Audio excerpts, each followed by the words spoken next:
भावनाएं हमारे नगर सेवकों की हैं, ये हुई कल मुझे ये देखकर कि सब लोग एक साथ थे और सबने अपना रिपोर्ट कार्ड जनता के सामने पेश किए 7 महीनों के ऊपर।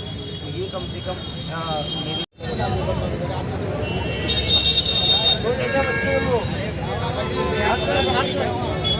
ज्याच्या पश्चिम ठिकाणी नाही छापची पट्टी अंचन को अरे आयलाय तू क्या मुक्का का रहा था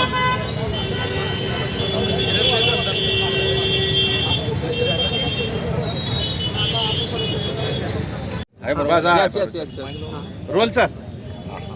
आज अन्नत्याग आंदोलन शुरू किया है, तो क्या कहना चाहेंगे, क्या प्रमुख विषय तो आप लोगों को मालूम है ना। मांगनी यही है कि जैसे कि 1.5 महीने 2 महीने से हम लोग इसका पाठपुरावा कर रहे हैं। आप लोगों को पता होगा कि 30 अप्रैल को शायद महापौर साहब ने एक विशेष नीति के तहत सोलापुर शहर के तमाम धर्म के अलग अलग धार्मिक कामों के लिए, धार्मिक स्थलों के लिए एक नीति उपलब्ध करा के दी, जिसमें हर समाज है। तो मैं इसका स्वागत करता हूं और हर समाज को मुबारकबाद भी देता हूं कि आप लोग लकी हैं, आपको लड़ने की ज़रूरत नहीं पड़ी। लेकिन उसमें अफसोस ये है कि मुस्लिम समाज को उसमें कम्प्लीटली नज़रअंदाज किया गया। तो हम लोगों ने सवाल वही किए थे कि ऐसा क्यों हुआ, अगर गलती से हो गया है तो इसकी ये गलती सुधार कर महापौर साहब हमको भी, मुस्लिम समाज को भी नीति दे, जिसमें हमारे प्रमुख मांगनी थी कि सोलापुर शहर में जितने कब्रस्तान है और दरगाहें हैं उसके सुशोभीकरण के लिए, उसकी पेंडिंग कामों के लिए, और कुछ ड्रेनेज लाइन का मसला था वो हमने स्टैंडिंग कमेटी में भी जाकर बात की। हमको आश्वासन मिला था कि वो काम होगा, लेकिन अफसोस अब तक उस पर कोई काम हुआ नहीं है।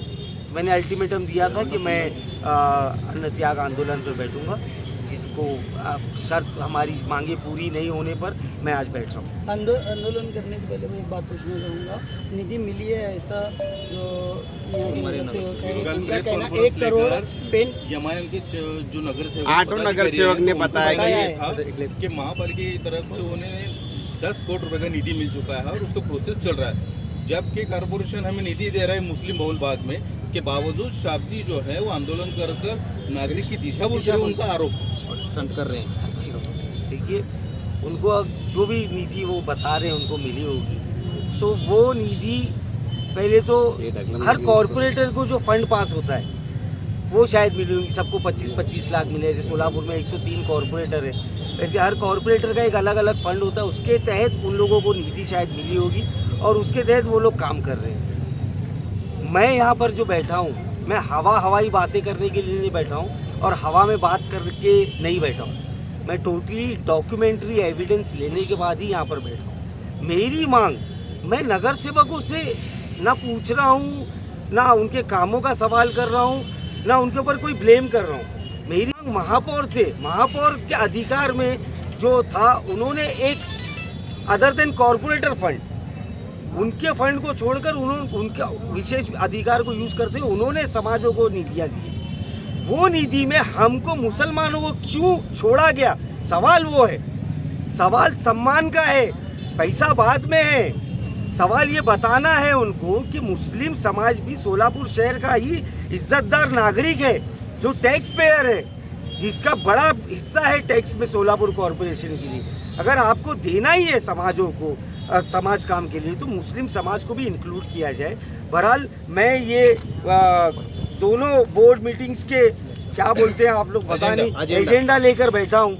इस एजेंडा में अब कल का जो एजेंडा था, कल जो हुआ उसमें खाली मुझे 96 करके कल कुछ सुना मैंने, तो 96 नंबर पॉइंट में 2 कामों का उल्लेख है प्रभाग क्रमांक 20 का।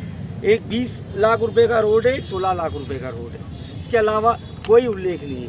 ये उससे पहले का एजेंडा है, उसमें कोई उल्लेख नहीं है। मैं चाहे जो भी हो, वो कोई भी पक्ष का हो या नॉन पॉलिटिकल आदमी हो, अगर वो बोलता है कि निधि मिली है, जैसा महापौर साहब ने, उनकी बजट पुस्तक की फोटो है मेरे पास, उसमें उल्लेख है विद फिगर्स कि कौन कौन से समाज को किस किस काम के लिए कितना फंड मिला है। अगर वो पेपर, महापौर का पेपर मुझे लाकर अगर बता देते हैं तो मेरे को कोई शौक नहीं है भूखा बैठने का। भाई, मैं मेरी जान के साथ नहीं खिलवाड़ कर सकता, मेरे पीछे भी जिम्मेदारी है।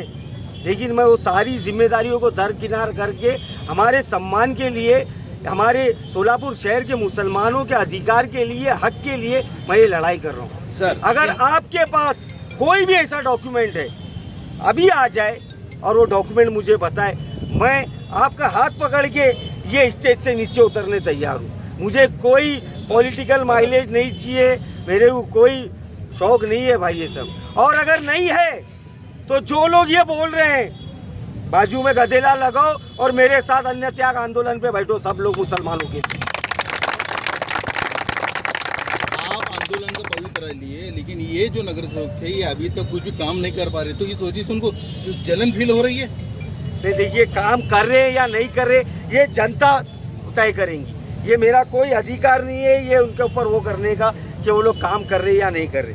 जनता ने उनको वोट दिए, अगर वो जनता के वोट के मुताबिक काम करेंगे तो अगली बार जनता के बीच में जाएंगे, नहीं करेंगे तो नहीं जा सकते। तो ये मेरा अधिकार नहीं है, ये जनता का अधिकार है, वो तय करे। सर, पिछले 8-9 साल से आप राजनीति में हैं, 8-9 साल के बाद आपका आज क्यों आभास हुआ कि आज लोगों की ज़रूरतें हैं? इससे पहले आप कभी आंदोलन के लिए नहीं बैठे? ऐसा नहीं लगता आपको बहुत देरी हो गई आपके आंदोलन के लिए? कौन बोल रहा है मैं आंदोलन के लिए नहीं बैठा? कादर साहब, आप इतने बड़े जर्नलिस्ट हैं, आपके मुंह से ये बात शोभा नहीं देती। इट वॉज फारूक शाब्दी। Sir, you are from in politics from 9 years। जब उतरा है मैदान पर, ये फारूक शाब्दी ही था। जब हमारी हुजूर की शान में गुस्ताखी हुई, तब यही पूनम गेट खचाखच लोगों से भरा हुआ था। उस आंदोलन को भी फारूक शाब्दी ने पुकारा। सुनिए आप मेरी बात, आप मेरी समस्याओं बात के लिए आप मेरी बात सुनिए। समस्या जो है मैं बताता हूँ, मैं जीता हुआ आमदार खासदार नहीं हूँ कि निधि लाके समस्या को हल करूँ।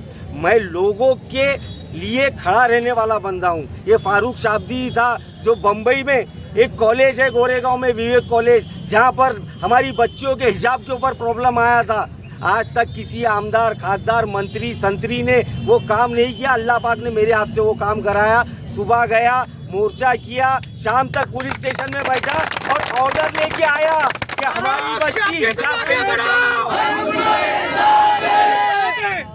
तो जब जब जरूरत पड़ेगी हमारी कौम को, इंशाअल्लाह, मैं दूसरी कौम के दूसरे पक्ष के खिलाफ नहीं हूँ, लेकिन नाइंसाफ़ी सहन नहीं होगी और नहीं करेंगे। जब जब नाइंसाफ़ी होगी, फारूक शाब्दी चाहे अकेला ही रहे, आपको ये पूनम गेट पर दिखेगा।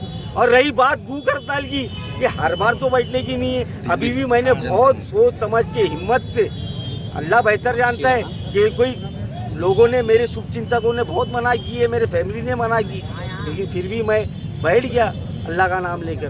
तो आप सब लोग भी मेरा साथ दीजिए और थोडा स्टडी करिए कादर साहब प्लीज। भाई, तुम्ही आता म्हणल्यासारखं मुंबईतलं तुम्ही हिजाबसाठी मुलींसाठी आंदोलन केलं, आता जंतर मंतर असेल, काल मुंबईमध्ये झालं, विद्यार्थ्यांवरती लाठीचार्ज केला गेला, ही भाजप सरकार अन्याय अत्याचार करते का?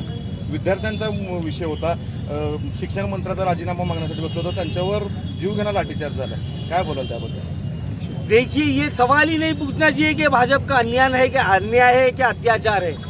ये जवाब, ये आपको जो अत्याचार, ये भाजपा के फेवर के सवाल के जवाब सिर्फ आपको कंगना राउत और ये मनोज तिवारी और वो दूसरा जो गवैया है रवि किशन, उससे उनके फेवर का मिल सकता है। उनको अगर छोड़ दिए तो आज भारत देश की पूरी जनता उन बच्चों के साथ खड़ी है जिन्होंने अपना हक पाने के लिए आज जंतर मंतर पे लाठियां खाए, लेकिन फिर भी उनके हौसले पस्त नहीं हुए, आज भी टिके हुए। मेरा सलाम है उन बच्चों को जो आज अपने हक के लिए लड़ रहे, और वो बच्चे, मैं ये समझता हूँ उनके लिए नहीं, हमारे लिए और हमारे बच्चों के लिए लड़ रहे। क्योंकि कल के दिन कोई मुन्ना भाई MBBS जैसा डॉक्टर हमारे बीच आकर गलत ऑपरेशन करके, गलत दवा देकर हमारी जानों के साथ खिलवाड़ ना कर सके। ये लड़ाई वो चालू है। यहाँ से छूटने के बाद हम सब भी कोशिश करें कि दिल्ली के जंतर मंतर में जाकर हम उनका साथ। सर, आपके अनशन की जो है ना प्रमुख मांगनी क्या है? प्रमुख मांगनी सम्मान की है। ये आप सब जगह चला दीजिए, ये मांगनी है ना निधि की नहीं है, ये लड़ाई सम्मान की है। ये लड़ाई बताने की है कि इस सोलापुर में मुस्लिम समाज भी बड़ी तादाद में रहता है।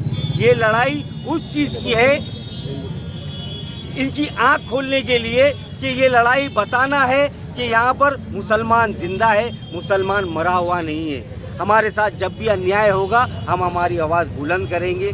रही बात समाज की, अब ये समाज के ऊपर डिपेंड करता है कि फारूक शाब्दी को आप अपने पॉइंट ऑफ व्यू से कितनी ताकत देते हैं और हम साथ में मिलकर हमारी मांगों को कैसे लोगों की दिशा फारूक शाब्दी दिशा भूल कर रहे हैं, उन लोगों के लिए क्या कहना चाहोगे?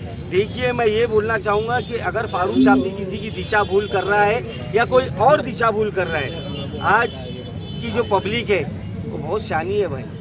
आप किसी की दिशा भूल नहीं कर सकते, ये पब्लिक है, ये सब जानती है। मैं इतना ही बोलना चाहूँगा, पब्लिक को सब पता है कौन क्यों क्या कर रहा है और क्यों कर रहा है। तो मैं सबको शुभकामनाएं देता हूँ। फारूक भाई, आसरा चौकामध्ये अपार्टमेंटमध्ये 50 लोक दूषित पाण्याने ते आजारी आहेत, त्यातली एक महिलेचा आत्ता मृत्यू झाला।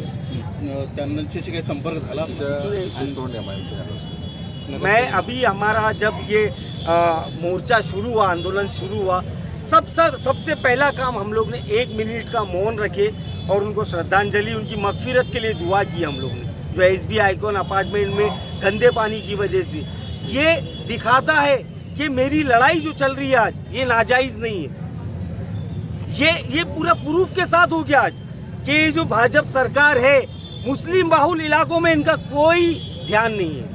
आज इनकी ये गलतियों की वजह से आज ये लोग जो समाज देखकर काम कर रहे हैं उसकी वजह से आज हमारे एक समाज की महिला को जान देना पड़ा, क्योंकि इन लोगों ने गटर का काम नहीं किए। वो ड्रेनेज का पानी बोरवेल में चला गया, गंदा पानी पीने से 50 लोग बीमार हो गए। मैं तो दुआ करता हूँ कि जो बीमार है अल्लाह पाक उनको जल्द से जल्द सेहत दे और उनको अच्छा कर दे।